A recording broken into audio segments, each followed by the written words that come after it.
पहुंचे हो, क्या कहेंगे? आज विशेष तौर से आज हमारे पदाधिकारी साथी है प्रवीण जी, इनके स्कूल का फंक्शन था, उसके लिए आया था। साथ ही हमने यहाँ फिर जब मैं आ रहा हूँ घर में तो पीडब्ल्यूडी और पब्लिक हेल्थ के हमारे जो अधिकारी है उनके साथ भी मेरी मीटिंग है और हम जनता को अच्छी सेवाएं दे सकें, हम अच्छा इंफ्रास्ट्रक्चर दे सकें, चाहे सड़कें हैं, चाहे पीने की पानी की बात है, उन तमाम बातों को लेकर के अधिकारियों से चर्चा भी करेंगे और जहां जहां भी जरूरत होगी सुधार करने की, वहां सुधार करने का भी काम करेंगे। भारतीय जनता पार्टी की सरकार लगातार तीसरी बार बनी है और ये जब से हरियाणा प्रदेश बना तब से पहली बार ऐसा हुआ है कि प्रदेश के अंदर किसी भी पार्टी की सरकार लगातार तीसरी बार बनी हो। आज प्रदेश की जनता, देश की जनता आदरणीय नरेंद्र भाई मोदी जी पे, भारतीय जनता पार्टी पे विश्वास करती है और हमने जो वायदे लोगों से किए हैं उन वायदों को हम पूरा करने का काम करेंगे और इसी के तहत आज जिस तरीके से प्रदेश के अंदर जब से ही सरकार हमारी बनी है पहले दिन से ही हमने वो वायदे अपने पूरे करने का काम किया, पहले दिन से उस पर शुरुआत कर दी। आदरणीय नायब सैनी जी ने और पूरे मंत्रिमंडल ने जैसे ही शपथ लेते ही मंच से नीचे उतरने से पहले 25,000 से ज्यादा युवाओं को बिना पर्ची बिना खर्चे के नौकरी देने के काम किया। सबके घर में सिलेक्शन लेटर गए और हमारा ये वायदा था हमारे संकल्प पत्र के अंदर कि हम 2 लाख युवाओं को बिना पर्ची बिना खर्चे के नौकरी देंगे। ये क्रम लगातार जारी रहेगा, उसको हम पूरा करने का काम करेंगे। हमने चाहे एक सामाजिक न्याय देते हुए जिस तरीके से डॉक्टर बाबा साहेब भीमराव अंबेडकर जी ने जो आरक्षण की व्यवस्था की थी वो इसीलिए की थी कि जो वंचित वर्ग के लोग हैं उनको भी उनका हक मिल सके, वो भी पीछे ना रहे। हमने जो डिप्राइव्ड शेड्यूल कास्ट है, डीएससी जिसको बोलते हैं, उनको हमने पहले कहा था कि हमारी सरकार बनते ही हम इसमें वर्गीकरण करने का काम करेंगे ताकि वंचितों को भी हक मिल सके। हम हर किसी के साथ न्याय करते हुए जैसे ही हमारी सरकार बनी पहली कैबिनेट के अंदर ही हमने डीएससी को अलग से 10% की व्यवस्था देने का काम किया। नौकरियों के अंदर आरक्षण उसी दिन से शुरुआत करने का काम किया। यानी कि हमने जो हमारा जो संकल्प पत्र है उस पे पहले दिन से ही काम जो है हमारा शुरू कर दिया है। हम आज यहाँ हमारे अधिकारियों के साथ मीटिंग है, से पीने की पानी की बात हो, जिस तरीके से हमारे देश के प्रधानमंत्री आदरणीय नरेंद्र भाई मोदी जी का भी नारा है कि हर घर में नल और नल में स्वच्छ जल, हम वो उनका जो नारा है उसको साकार करने का काम करेंगे। जहां जहां जरूरत है, जल जीवन मिशन के तहत बहुत सी जगह पे नई पाइपलाइनें बिछाई गई है और कहीं जरूरत है तो वहां भी बिछाने का काम करेंगे और लोगों को अच्छा पानी मिले ये सुनिश्चित करने का काम करेंगे, स्वच्छ पानी मिले। इसी तरीके से चाहे रोड्स की बात है, अच्छी क्वालिटी की रोड बने और कहीं भी क्वालिटी से कोई समझौता नहीं किया जाएगा, कहीं भी कोई किसी भी तरीके की कोताही काम के अंदर जो है वो नहीं बरती जाएगी।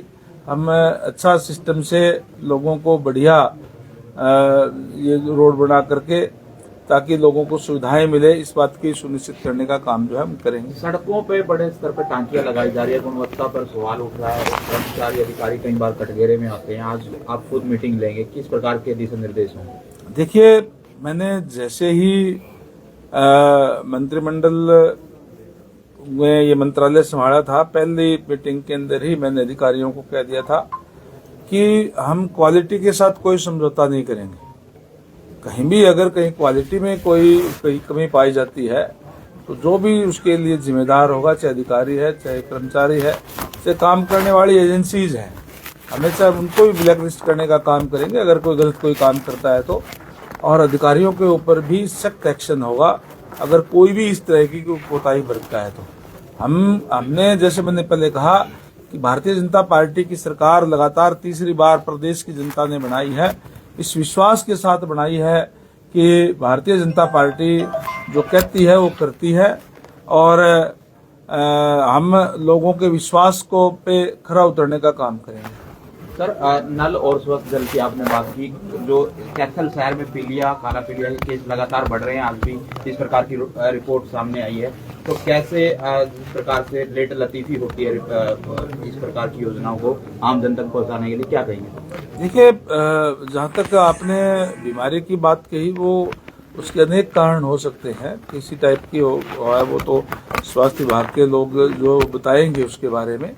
लेकिन जहाँ तक पानी की बात है, जहाँ जहाँ भी सुधार की जरूरत है हम सुधार करेंगे और आने वाले समय के अंदर आप देखेंगे कि हर जगह पे हमने जो लोगों से कहा है उसको हम पूरा करने का काम करेंगे। हर घर में नल और नल में स्वच्छ जल जो हमने कहा है उसको हम पूर्णतः लागू करने का काम करेंगे। सरकार किसानों की बात नहीं मानती, किसानों का कहना है लगातार बॉर्डर पर जो है वो आपस में भिड़ंत की स्थिति बनी है, आप क्या कहना चाहिए? देखिए, जहाँ तक भारतीय जनता पार्टी की बात है, जहाँ तक हरियाणा सरकार की बात है, हम 100% फसलों को खरीद करने का काम कर रहे हैं। भारतीय जनता पार्टी ने हर वर्ग के लिए कार्य किए हैं, लेकिन अगर मैं पिछले 10 सालों की बात करूं तो अगर किसी एक वर्ग के लिए सबसे ज्यादा किया तो किसानों के लिए किया है। आज हरियाणा प्रदेश ऐसा प्रदेश है जो सारी की सारी फसलें खरीद रहा है। हम मुआवजा सबसे ज्यादा दे रहे हैं, हम 72 घंटे के अंदर किसान की पेमेंट दे रहे हैं, डायरेक्ट डीबीटी के माध्यम से उनके खाते में सीधा जाती है। फिर भी किसानों की मांग पे जो उन्होंने कहा था कि हमारी कोई शिकायत के लिए कोई कमेटी बनाई जाए, माननीय उच्च न्यायालय के जो रिटायर्ड जज हैं नवाब सिंह जी, उनकी अध्यक्षता में एक कमेटी भी बना दी है ताकि वो किसानों की कोई भी शिकायत होगी तो उसको अपने बता सकते हैं और उसका निवारण करे। तो मैं समझता हूँ कि हरियाणा सरकार की तरफ से कोई ऐसी बात नहीं है। पंजाब की बात अगर है तो पंजाब के मुख्यमंत्री भगवंत मान जी को उनको किसानों की बात सुननी चाहिए, उनकी माननी चाहिए। हरियाणा प्रदेश तो पहले ही ऑलरेडी हमारे यहाँ हमने जो लागू कर दी है। लेकिन पुलिस ऐसे एसेट इस्तेमाल कर रही है उनके ऊपर, जैसे मिर्ची पाउडर हो गया और एसेट हो गए, तो इसको कहाँ देखते हैं? देखिए, कहीं न कहीं कोई अगर इस टाइप की बातें जो आप कह रहे हो, ये हमारे जो विरोधी लोग हैं वो इस तरह की बातें फैलाने का काम करते हैं। लेकिन मैं बताता हूँ आपको बात, देखिए, कानून व्यवस्था मेंटेन रखना सरकार का काम है। लॉ एंड ऑर्डर की स्थिति ना बिगड़े, इसकी इजाजत किसी को नहीं दी जा सकती कि लॉ एंड ऑर्डर की स्थिति बिगड़े। पहले भी किस तरीके से जो दिल्ली के अंदर जब आंदोलन हुआ था और लाल किले पर गए थे, क्या वो बात अच्छी थी? तो इस तरीके की इजाजत तो किसी को नहीं दी जा सकती। हाँ, हम किसानों के साथ है, भारतीय जनता पार्टी किसानों के साथ है।